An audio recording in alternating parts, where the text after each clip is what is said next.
आगरा की रहने वाली एक रिटायर्ड टीचर जिन्होंने अपनी नौकरी के दौरान हर महीने पीएफ में पैसा सेव किया, लेकिन आज रिटायर होने के 3 साल बाद भी उनके खुद के पैसे के लिए वो विभागों के चक्कर काट रही हैं।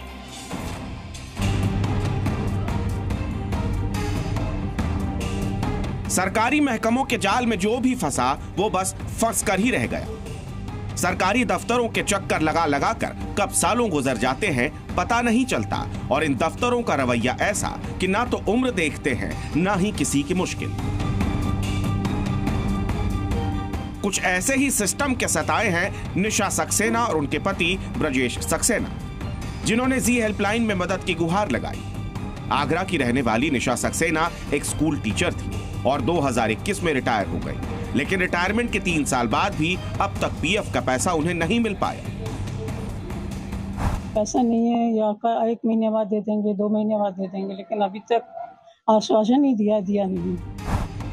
निशा सक्सेना ने अपनी सर्विस के दौरान ये पैसा रिटायरमेंट के बाद के लिए इकट्ठा किया था, लेकिन अफसोस कि यह पैसा ही अब उनके लिए इस उम्र में सबसे बड़ी चिंता का विषय बन गया है। सीनियर सिटीजन होने के बावजूद वो और उनके पति लगातार बेसिक शिक्षा अधिकारी के यहाँ चक्कर काट रहे हैं, लेकिन वहाँ कोई सुनवाई नहीं हुई। इसके बाद सीएम पोर्टल पर भी मदद मांगी, लेकिन वहाँ से भी खाली हाथ लौटे।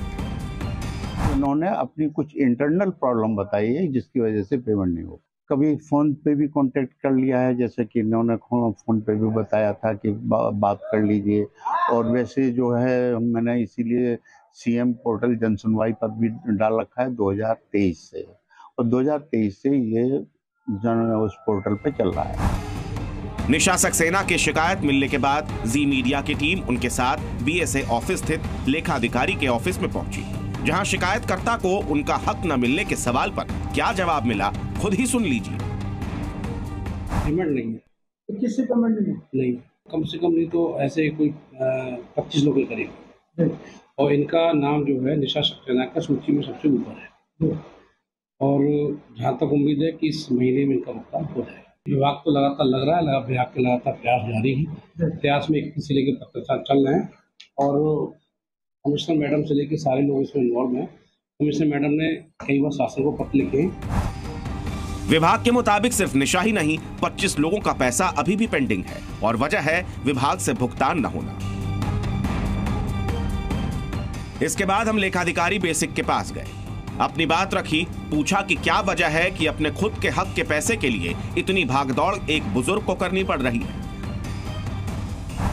इस के वर्षों में ब्याज का मिलान ट्रेजरी से न हो पाने के कारण लेगा सीट में ब्याज की धनराशि कम हो गई है, जिस वजह से भुगतान नहीं हो पाया।